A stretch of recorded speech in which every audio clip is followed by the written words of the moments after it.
باجوړ ته د راتګ زما دوه مقصد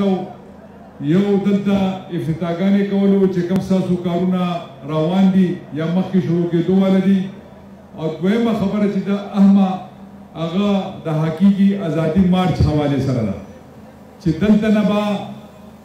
د باجوړ کوم پروګرامونه چې زینما او دلته چې کوم جنون دی په باجوړ کې د دې ځوانانو د پارټۍ د ورکرانو دا په یو بل علاقې کې ونشته زه ستاسو جنون ته یو ځل بیا سلام پیش کوم او دا امید لرم چې انشاءالله هفته یا اتوار چې کله هم تاریخ اناونس شو نو ټول به راځئ او په دې مارچ کې به شرکت کوئ ځکه دا ځکه امپورټنټ ده دا خبره ضروري ده چې دا د پاکستان د مستقبل خبره ده دا د دې نوجوان د ازادۍ خبره ده زه په هر ځای کې دا خبره کوم چې ټیک ده 1947 کې دا ملک آزاد شوی دی د زموږ د بانی د قائد اعظم محمد علي جناح په سربراهۍ کې خو بدقسمتۍ نه هغه شان ازادي موږ ته نه ده میلاو موږ خپل اواز نشو پورته کولی الیکټډ حکومت چې دی هغه خپل ریټ نشي قایمولی هغه د خلکو په اشارو باندې هغه حکومتونه چلیږي نو دا ضروري ده چې دې حقیقي ازادي مارچ کې تاسو خپل حصه واچوئ او خپل مستقبل بچ کړئ د پاکستان مستقبل بچ کړئ ځکه چې دا ملک د لا اله الا الله په نوم باندې جوړ شوی دا ملک د اسلام په نوم باندې جوړ شوی دا ملک د اسلام د شریعت په نوم باندې جوړ شوی نو دا د کوم مقصد لپاره چې جوړ شوی هغه مقصد حاصلول دي او هغه مقصد چې دی هغه د عمران خان په مشرۍ کې به موږ حاصلو انشاءالله او ټول به په دې مارچ کې شرکت کوو انشاءالله زه یو خبره کوم یو حکومت ټیک ټاک حکومت روانو تاسو ول خپل ووټ ورکړیو د ایم این ایز په شکل کې د ایم پی ایس په شکل کې صوبایي ایم پی ایز راغلیو او قومي د ایم این ایس تلیو یو ټیک ټاک حکومت روانو یو ترقی روانه وه د ملک د ایم ایف د کچکول د ماتولو پروګرام روانو او مونږه د هر دنیا د ملک سره د برابرۍ او د دوستۍ خبرې کولې چې تاسو کو مونږ سره تعلق ساتئ نو پرورۍ او په برابرۍ په حیثیت په تعلق ساتئ نه چې موږ ستاسو غلامان به یو ټول عمر دا غلامي خو مخکې مو نو بیا د پاکستان د ازادېدو مقصد څه یو ټیک ټاک حکومت و د عمران خان په مشرۍ کې او تاسو کتله چې د هغه د فاټا د خلکو سره څومره مینه وه د خیبر پښتونخوا د خلکو سره څومره مینه وه خو اچانک یې حکومت بدل شو او هغه غله ډاکوانې په موږ باندې مسلط کړل چې د هغو دلته پرون جرګه شوې وه وی دا وزیر اعلی څه دپاره راځي لکه زه د هغو په ژبه کې اوله جواب نه ورکوم ځکه چې زموږ پرورش هغه شانتې نه دی شوی دا کم خبرې چې هغو پرون کولې زه نن هغو ته دا ویم زه ورته صرف دا ویم چې په پاکستان کې د غلو او ډاکوانو مستقبل ختم شوی دی تاسو ختم یې تاسو نشئ کولی ستاسو فیصلې خو یو غل تللی دی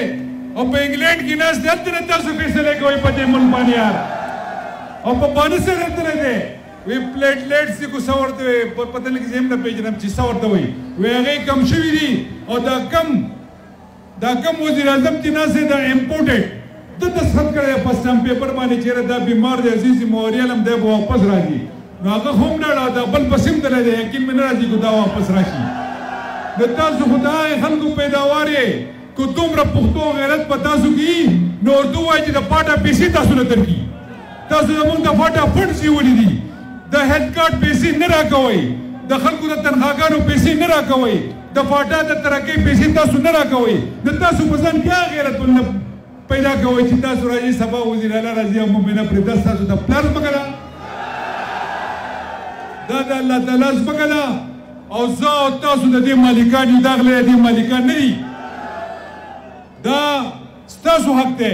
چې دا حکومت به راځي دا ستاسو خپل وزیر اعلی به راځي او تاسو دپاره څه کېږي د دې علاقې دپاره به یې کوي ما دلته ډي سي صاحب ته وویې ما دا موازنه وکړه چې په دې 70 سال کې په دې علاقو کې څه کارونه شوي دي او زموږ په دې 4 کاله کې څومره کارونه شوي دي چې د دې هم پته ولګي او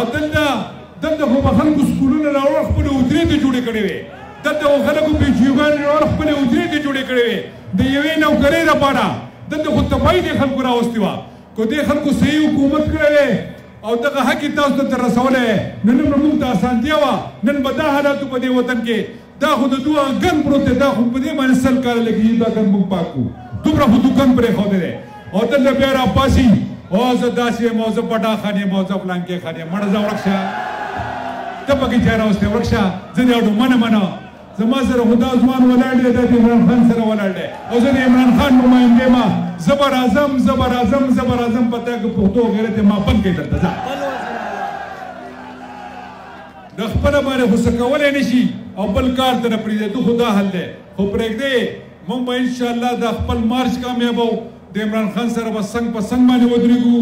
پور امنه مارچ دی موږ خپل حق غواړو موږ د چا نه نور څه نه غواړو موږ ارلی الیکشن غواړو زر تر زر الیکشن اناونس کوي او فیر اینډ پری الیکشن وکوي چې څوک هم راغی چا هم وګټله دا قوم چا له ووټ ورکړو ادې په دې ملک باندې کېږي خو دا امپورټډ ګورنمنټ دا مسلط شده او دا غل حکومت موږ نه منو دا بلکل موږ نه منو نه یې منې که نه او لاس اوچت کوي چې ټول به چې کله عمران خان اعلان وکړو ټول به ذاتي مارچ دپاره هلته ځو ځو به که نه ښه په نره او ښه په قهر او ښه په جهر به ځو انشاءالله العزیز او خپله حصه به پکې اچو حصه به پکې ځکه اچو چې زموږ را روان نسل چې دی هغه به ګوره موږ چېرته معاف نه کړي قسم په خدای که موږ معاف کړي او دا اخرنی چانس دی اوی ته به بلاول ته کښېنې یا به ستا لیډر جوړېږي یاره ته به دې مریم نواز ته کښېنې چې به ستا لیډره جوړېږي یا به ته د مولانا فضل الرحمان زوی ته کښېنې چې هغه به ستا لیډر جوړېږي یا به ته د اسفندیار زوی ته ودرېږي چې هغه به ستا لیډر جوړېږي یو لیډر دی او هغه د عمران خان هم دغه یو سړی نه سره پاتې دی چې دی به دا ملک په ترقۍ طرف ته بوځي او په دې ملک کې به د اسلامي شریعت نافظ کړي انشاءالله دا وخت به هم راځي دا د دې خلکو کار نه دی دا تل چې غلا ډاکوان راغونډ شوي دي او زما کله ستا د وینې سودا کوي او کله زما ستا د جایدادونو سودا کوي او کله د ادارو سوداګانې کوي د دې غلو یو جواب دی او هغه څه چې دی هغه سوباړی دی به چې راغلی